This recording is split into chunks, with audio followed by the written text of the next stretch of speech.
Existem alguns personagens na Bíblia que nós não sabemos o nome, mas que são famosos, né? A Bíblia traz vários personagens que são conhecidos pelas coisas que fizeram, às vezes até muitas vezes falados, porém nós não sabemos exatamente o nome deles. Vocês podem me ajudar? Quem lembra de algum personagem da Bíblia que é conhecido, mas nós não sabemos o nome? Vou dar uma dica. O filho pródigo, né? Todo mundo sabe quem é o filho pródigo.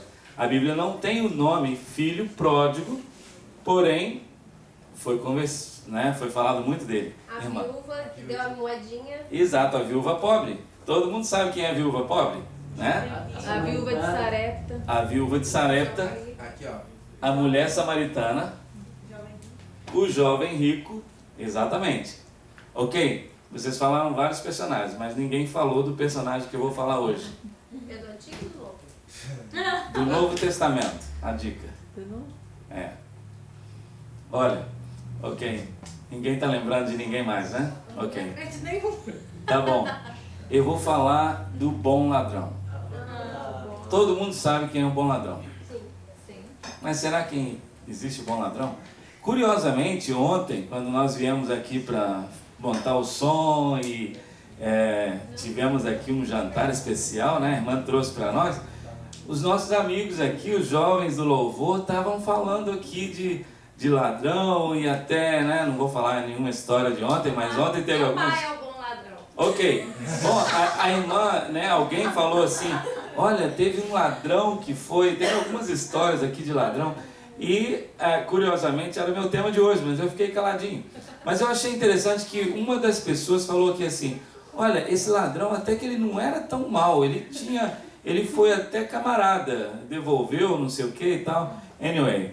Ele disse que onde ia ser assaltado para não estar lá. Exatamente. Então essa foi a história. Mas, olha, nós temos muitas histórias de ladrão, inclusive, né, no YouTube, se você for buscar, tem ladrões que se arrependeram, devolveram. Uma vez eu escutei uma de que numa cidadezinha do interior tinha uma rádio bem conhecida e um senhor aposentado foi roubado e ele decidiu levar uma carta para o locutor, ler lá na rádio da cidade e pedindo ao ladrão encarecidamente que pudesse devolver as coisas que ele roubou. E não é que o ladrão escutou a mensagem, se comoveu, devolveu as coisas, ainda deu um dinheirinho para o senhor e pediu desculpa. Então, olha, parece que existem bom ladrão, né? Mas por que na Bíblia esse personagem é chamado o bom ladrão? Olha, gente, eu sou uma pessoa assim, que se eu for contar a história de ladrão, eu já passei por muitas lá no Brasil, né? A Mary já sabe todas as histórias, eu não vou contar umazinha pequenininha, sabe? Porque os ladrões nunca se deram muito bem comigo, porque não tinha muito o que levar, né? Então, não tinha nada pra levar. mas teve uma vez que um levou um celular, não era meu, porque eu não tinha celular, mas a minha mãe, né, ela deixou o celular dela comigo. Aliás, abrindo um parênteses, a minha mãe, gente, olha, eu tenho que falar, todo mundo fala que tem a melhor mãe do mundo, mas minha mãe, eu tenho que dizer que ela é especial, porque tudo que é dela é dos filhos, entendeu? Ela me deu o meu primeiro carro, né? A Mary sabe que a gente namorava quando ela me deu um carro, e foi um carro que teve muitas histórias, boas e más, né? O meu único acidente foi nesse carro, a Mary estava junto também, mas o carro era dela, e eu estava morando em Petrópolis, e ela falou, não, meu filho, você vai para a faculdade toda noite, volta a pé, e realmente, né, eu andava a pé um pedaço, e ela me deu o carro. E esse celular era dela, né? E eu estava na minha bolsa, porque ela falou, não, meu filho, fica com o celular, você não tem celular, e eu, né, usava o celular. Mas eu estava indo para o banco, e eu trabalhava na escola adventista, e estava usando o Fiat Fiorino, né? Quem conhece lá do Brasil, o Fiorino da associação. Ou seja, nada era meu, né? Estava levando dinheiro para pagar a conta da escola e para fazer um depósito. O carro era da associação E estava indo no banco, mas quando eu estacionei atrás do banco, tinha estacionamento, e não tinha quase ninguém assim, e eles fecharam a porta de trás do banco. Para entrar no banco eu tinha que passar por fora, na rua, e entrar. E quando eu estacionei atrás e fui saindo com a pastinha, a questão é que o que eu ia levar estava no meu bolso, e o que eu ia pagar, né, para a associação estava no meu bolso. A minha pasta era a minha pasta da faculdade, onde eu carregava meus livros e tinha meu celular ali dentro, um guarda-chuva. Mas ao sair do carro, eu pensei assim, eu não vou deixar minha pasta aqui, porque no Brasil, né, alguém vê a pasta dentro do carro, pensa que tem coisa e ia roubar. Então eu resolvi entrar no banco com a minha pasta da faculdade, né? E no que eu saí do estacionamento com a pasta, dois rapazes estavam em um Fiat, né, um Fiatzinho velho, e saiu um dos rapazes do Fiat com a arma na mão e apontou para mim. E falou, me passa a pasta. E eu, obviamente, né, sempre fui instruído a isso, na mesma hora, não, está aqui, claro.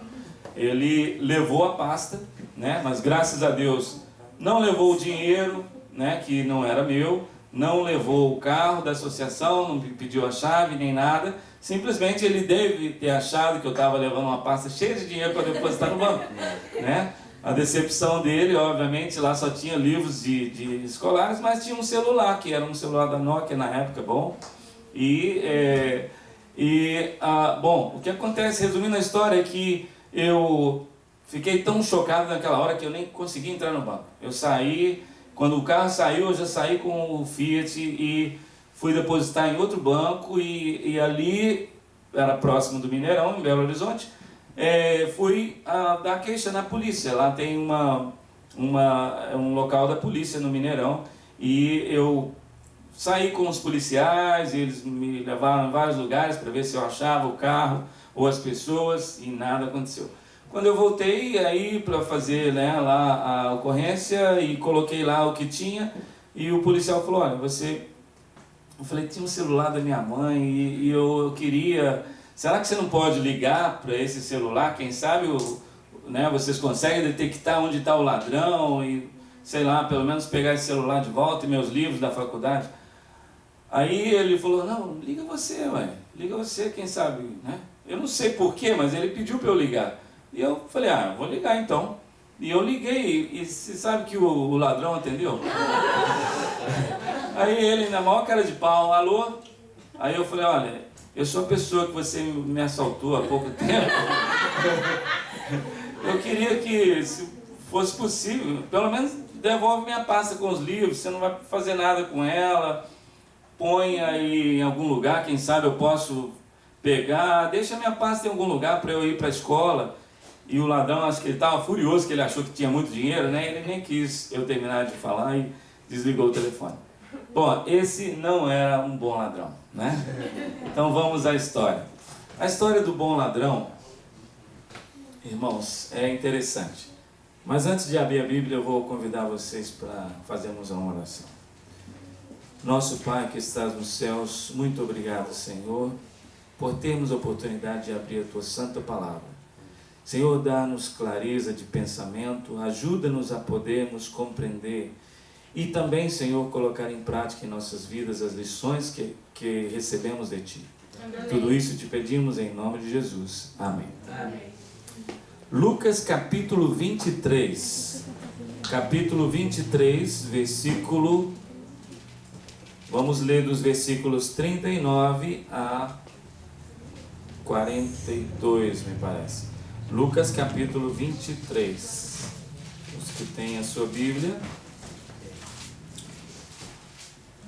Aqui tem a descrição do diálogo do chamado bom ladrão, né? Exato. Capítulo 23, versículos 39 em diante.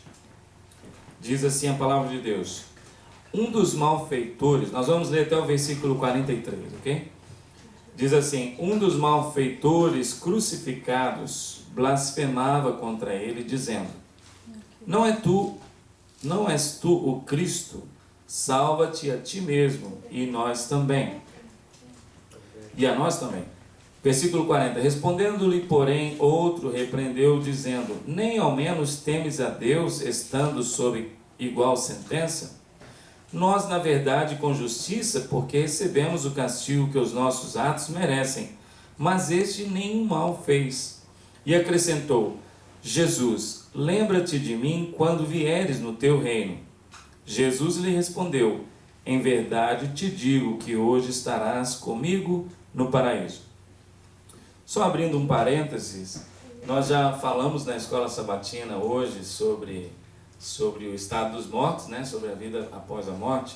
E esse último versículo traz muita intriga, né? Todos nós conhecemos muitas pessoas que usam esse texto para poder dizer: não, aqui está dizendo que Jesus iria encontrar com um ladrão naquele dia no paraíso.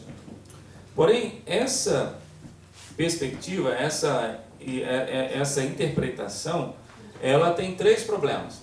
O primeiro é que, mais à frente, nós sabemos do texto no qual Jesus, é mencionado que Jesus, depois que ressuscitou, naquele domingo da ressurreição, aparece Maria Madalena para tocá-lo, para falar com ele, e ele fala: não te detenhas, porque eu não fui ao Pai ainda, né? Eu ainda não subi ao Pai. Então, o que ele estava querendo dizer? Ele não foi ao céu. Será que ele foi ao céu e esteve lá no paraíso com o ladrão e depois voltou e não esteve junto com o Pai? Então, não esse texto nos mostra que Jesus não subiu ao céu naquela sexta-feira, e nem o ladrão, obviamente. Um outro problema é que, por que o ladrão fala, olha, por que ele fala assim: lembra-te de mim quando vieres no teu reino? O ladrão, ele sabia que o reino de Deus ainda ia vir. Ele conhecia. Ele sabia que estava no futuro, né? Ele conhecia. Então, ele fala: quando vieres no teu reino. Mas a resposta de Jesus, por que Jesus fala assim?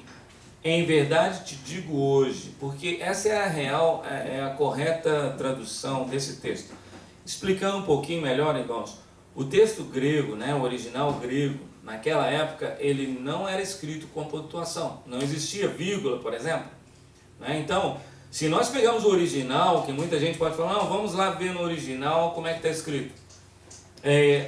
Nós não podemos decifrar exatamente como estava querendo dizer o texto, porém, na nossa maneira de ver, a maneira correta de ler o texto seria: em verdade te digo, hoje estarás comigo no paraíso. Por quê? Nós colocamos uma vírgula depois do hoje, porque nós entendemos que Jesus, o ladrão, estava procurando algo no futuro. Quando vieres no teu reino, lembra-te de mim. Mas Jesus estava falando para eles: na verdade eu te digo hoje. Jesus estava trazendo uma esperança para aquele ladrão naquele dia. Te digo hoje, estarás comigo no paraíso. E obviamente o terceiro problema que teria esse texto, se fosse para Jesus encontrar com o ladrão naquele dia no paraíso, é de que outras passagens da Bíblia, várias outras passagens da Bíblia, nos mostra que depois da morte existe o sono que durará até o dia que Jesus voltar, né? Nós sabemos que não existe a consciência depois da morte, ok? Agora, voltando para o texto, né? O ladrão. O que nós podemos aprender sobre o chamado bom ladrão? Nós temos não muitas informações sobre o bom ladrão na Bíblia, né? Eu coloquei aqui 4 informações, ok? A primeira que eu pude aqui detectar é a seguinte: ele foi crucificado justamente. Por quê? Eu não quero dizer que a morte de cruz era uma morte justa, era um castigo merecido para aquelas pessoas, mas pelas suas próprias palavras, né, ele interpreta de que aquele castigo para eles era justo. Vejamos o versículo 41 do capítulo que nós lemos, Lucas 23, diz assim: nós, na verdade, com justiça, porque recebemos o castigo que os nossos atos merecem, mas este nenhum mal fez. Então, de acordo com a própria visão daquele ladrão, aqueles atos, né, o fato deles estarem sendo crucificados, era justo para eles de acordo com a punição daquela época, né? Uma outra informação a respeito do ladrão, do bom ladrão, é de que possivelmente ele conhecia a religião judaica. Como que nós vemos isso? No versículo 40, diz assim: respondeu-lhe, porém, o outro, repreendeu, dizendo: nem ao menos temes a Deus, estando sob igual sentença? O bom ladrão, ele fala para o outro ladrão, quando o ladrão fala para Jesus descer da cruz, né? E se você é salvador, desce da cruz e nos salva, né? Nos livra desse problema aqui. Então o ladrão repreende ao outro dizendo: nem ao menos temes a Deus. Gente, o temor de Deus era algo muito, muito falado na religião judaica. Eles sempre valorizaram muito temer a Deus, que não é, obviamente, ter medo de Deus, né? O temor a Deus é ter respeito, é ter reverência para com Deus, né? É obedecer, respeitar. Então, o ladrão, quando ele adverte ao outro, pelo menos você não tem nem temor a Deus, você está burlando dele aqui, né? Agora, o mais interessante, aí já é uma outra informação a respeito do ladrão, é de que ele conhecia Jesus antes da cruz. Ele já tinha ouvido falar do reino, porque quando o ladrão fala com Jesus: lembra-te de mim quando vieres no teu reino, isso denota de que o ladrão, ele já tinha ouvido Jesus pregar, falando do reino que viria, né? Ele sabia que esse reino estava no futuro, e ele entendeu a situação, porque imaginemos nós, ali naquela cena estavam os líderes religiosos que estavam ali acossando, estavam ali acusando a Jesus. Estavam quem mais? Os discípulos, que estavam sem entender, porque os discípulos esperavam um reino de Cristo, né? Jesus estando à frente do reino de Israel, governando aquela nação, e os discípulos ali sendo seus ministros, né? Os seus assessores de Cristo. Porém, eles estavam ali atônitos, sem entender, vendo Cristo sendo morto. Agora, se tinha uma pessoa que entendeu ali a Jesus, foi o bom ladrão, foi o ladrão. Porque ele falou: Senhor, lembra-te de mim quando vieres no teu reino. Ainda do lado de uma pessoa moribunda ali, né, como estava Jesus, mas ele o viu como o seu próprio Salvador. Talvez ele entendeu muito mais do que os discípulos, e muito mais ainda do que os líderes religiosos, quem era Jesus. Aquele que estava sendo pregado no madeiro era o Salvador deste mundo. Agora, uma outra informação é de que ele não foi para a cruz convertido. Talvez a gente chama ele de bom ladrão por isso, né? Por causa do seu pedido ali do lado de Jesus. Comparado com o outro ladrão, a gente pode chamá-lo de bom. Mas ele não foi para a cruz como essa pessoa transformada. Como que nós sabemos isso? Olhando os outros evangelhos. Por exemplo, Mateus capítulo 27. Vamos lá em Mateus. Vamos ver o que Mateus fala a respeito do bom ladrão. Mateus capítulo 27, nós vamos ler, do versículo 33 em diante fala, mas nós não vamos ler esse texto todo, né? Do 33 ao 44. Nós vamos ler só o versículo 44. Durante esse texto aqui, fala que as pessoas burlaram de Jesus, que estavam caçoando, ironizando a Jesus. Porém, no versículo 44, Mateus diz assim: e os mesmos impropérios lhe dizia também os ladrões que haviam sido crucificados com ele. Ou seja, as mesmas chacotas e bulas, quando eles estavam caçoando de Jesus, Mateus diz que os ladrões que estavam sendo crucificados com ele também fizeram. E aqui falando no plural, ou seja, o bom ladrão também esteve falando mal, burlando de Jesus. Vamos a outra informação. Vamos ver o que Marcos fala a respeito do ladrão. Marcos capítulo 15, versículos... o texto está do versículo 27 ao 32, mas nós vamos ler só o versículo 32. Marcos capítulo 15, versículo 32, diz assim: Desça agora da cruz, ó Cristo, ó Rei de Israel, para que vejamos e creiamos. Também os que com ele foram crucificados o insultavam. Ou seja, o bom ladrão também estava insultando a Cristo ali naquele momento. Agora, nós temos também informação de João, só que João, quando ele fala dos ladrões, ele só menciona que eles foram crucificados com ele. Ele não menciona que eles insultaram a Cristo, e ele também não menciona a frase do bom ladrão. Ela só é encontrada no livro de Lucas, né, que nós lemos primeiro. E nós poderíamos dizer, isso seria uma contradição? Será que a Bíblia, então, alguns evangelhos falam uma coisa e Lucas fala outra coisa? Olha, irmãos, não é isso. Na realidade, são ênfases diferentes.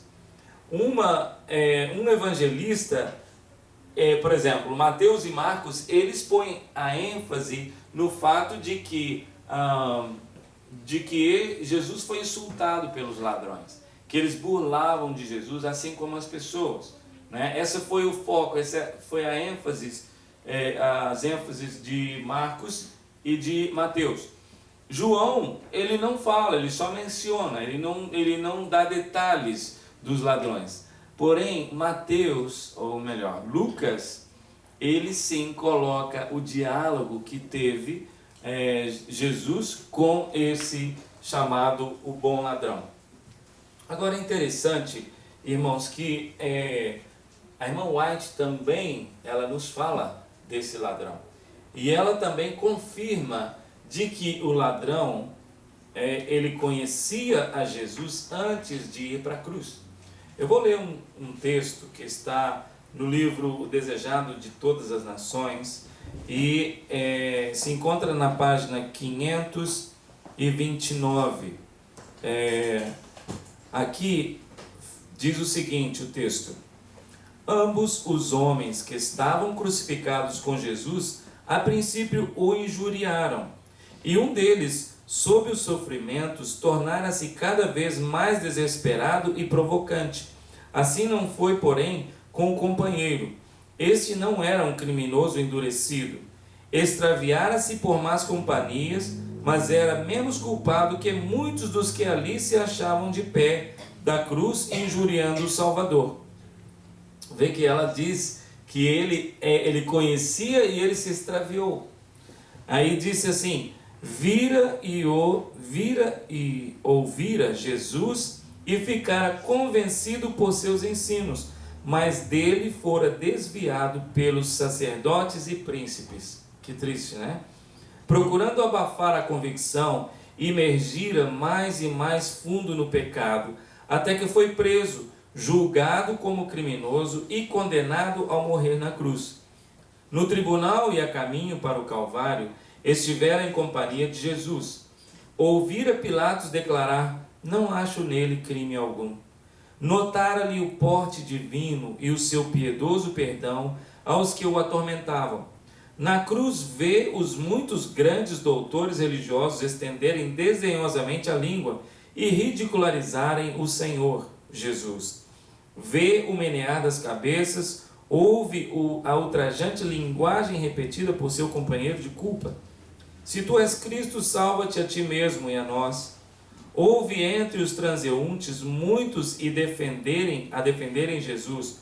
Ouve-os repetindo-lhe as palavras, narrando-lhe as obras. Volve-lhe convicção de que este é o Cristo. Voltando-se para seu companheiro no crime, diz: tu nem ainda temes a Deus, estando na mesma condenação? Os ladrões moribundos não mais tem a temer os homens, mas um deles é assaltado pela convicção de que há um Deus a temer, um futuro a fazê-lo tremer, e agora todo poluído pelo pecado, como se acha a história de sua vida está a findar. E nós, na verdade, com justiça, geme ele, porque recebemos o que nossos feitos mereciam, mas este nenhum mal fez. Tem mais um pedacinho que eu quero ler, que é bem interessante, quando a irmã White diz: não há questão agora, não há dúvidas, nem censuras também. Quando condenado por seu crime, o ladrão ficara possuído de desânimo e desespero, mas pensamentos estranhos, ternos, surgem agora. Evoca tudo quanto ouvira de Jesus, como ele curara os doentes e perdoara os pecados, ouvir as palavras dos que nele criam e o seguiam em pranto, vira e lera o título sobre a cabeça do Salvador, ouvira o repetido pelos que passavam, alguns com lábios tristes e trêmulos, outros com gracejos e zombarias.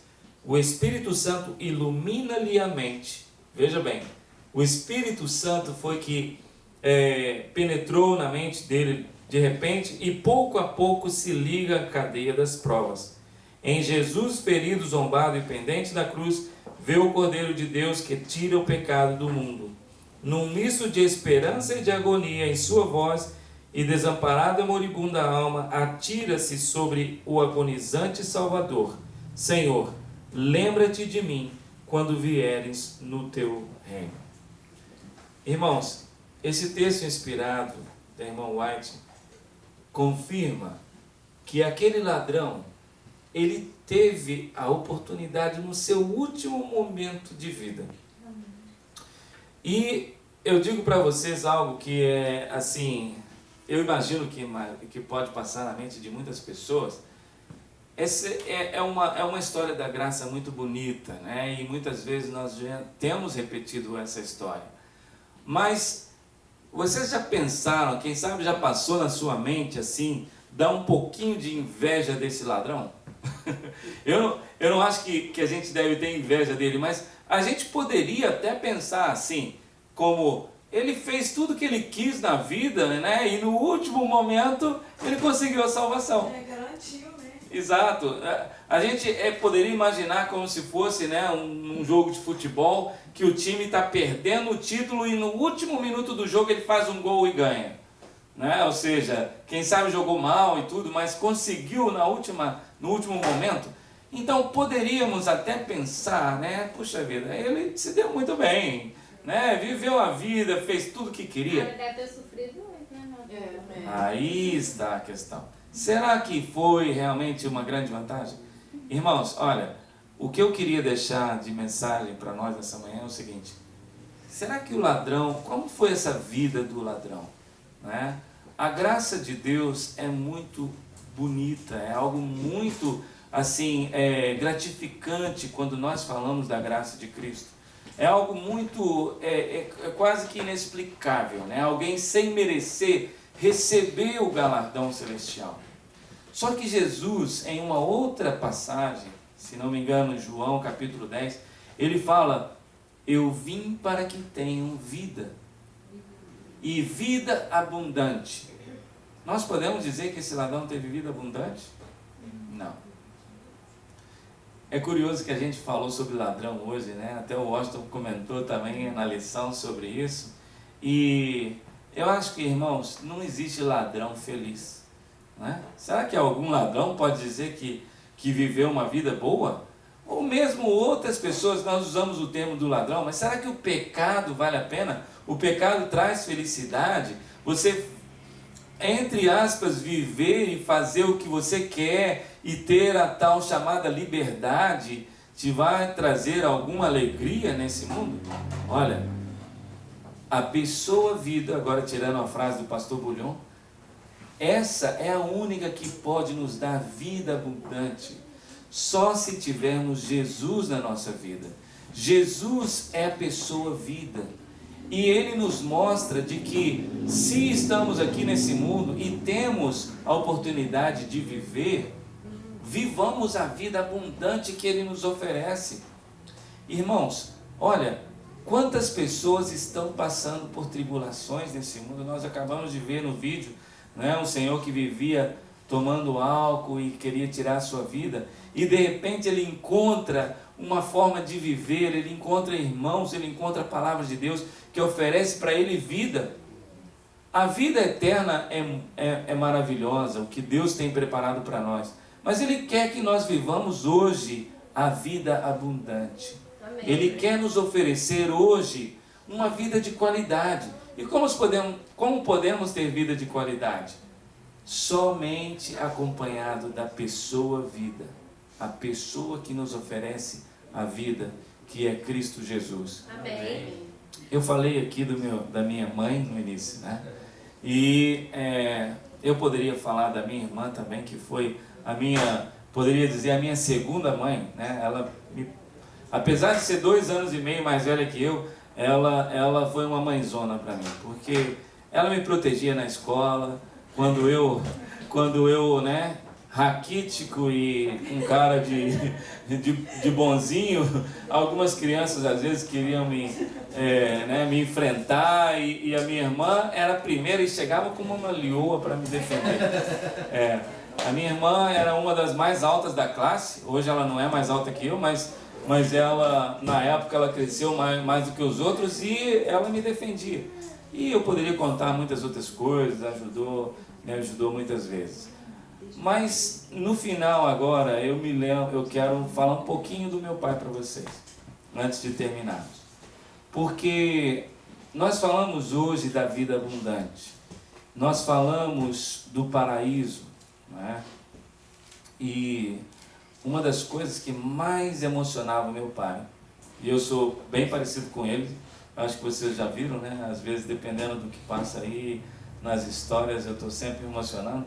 Às vezes eu procuro me esconder um pouquinho, né, dos meus filhos, porque o Brian há pouco tempo falou assim: pai, hoje eu te vi chorar pela primeira vez. Eu pensei comigo, ele não sabe quem é o pai dele.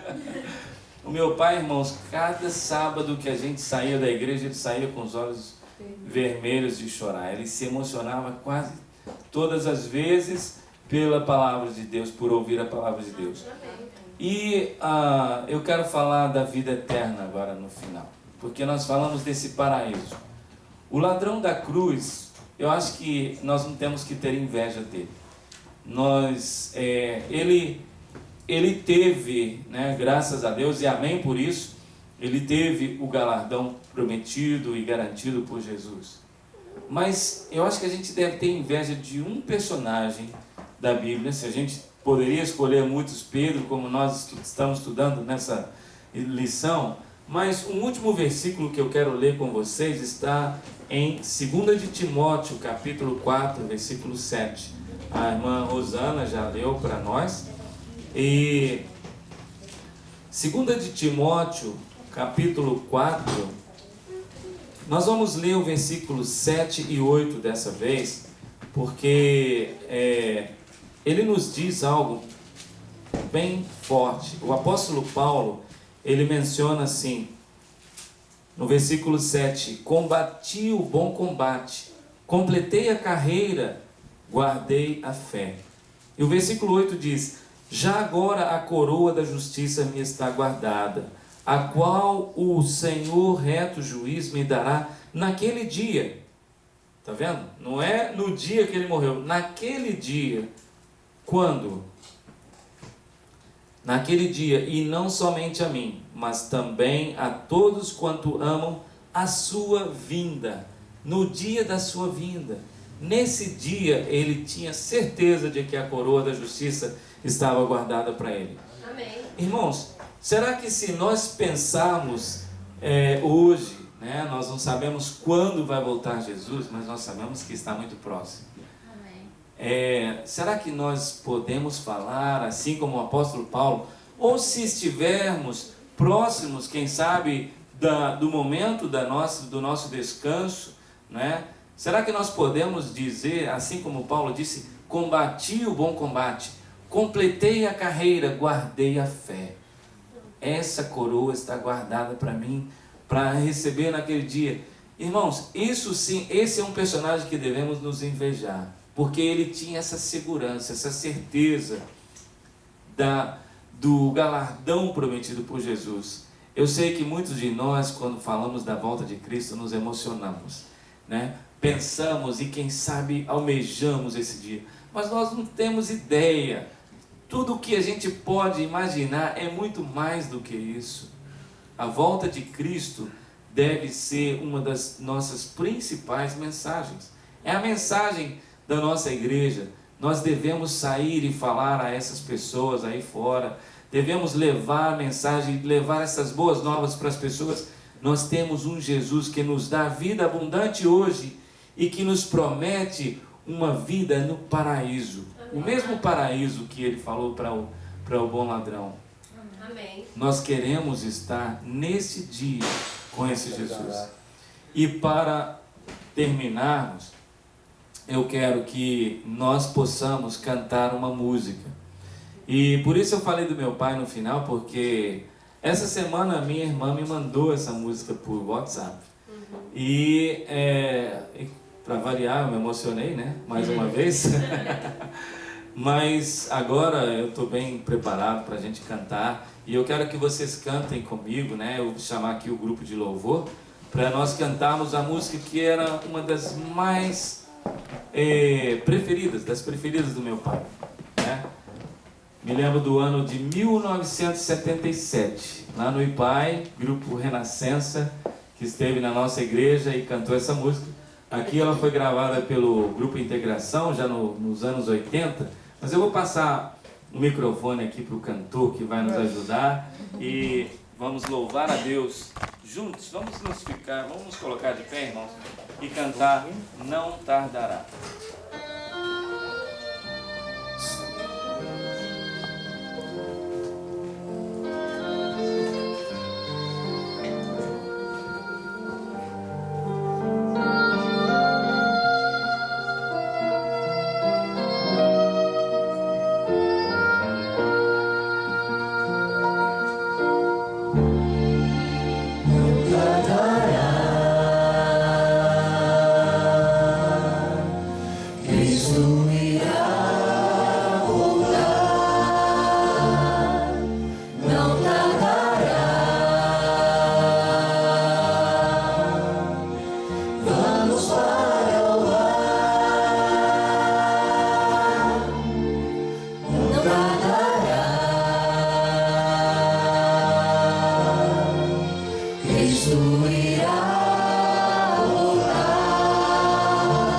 no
céu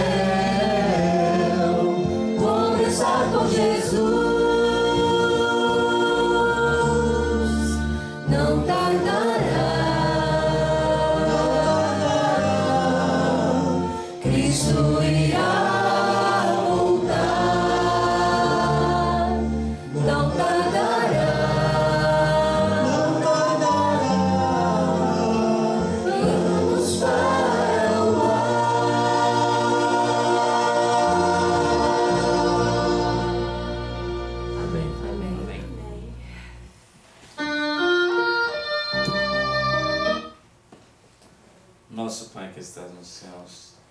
Senhor, muito obrigado pela tua promessa.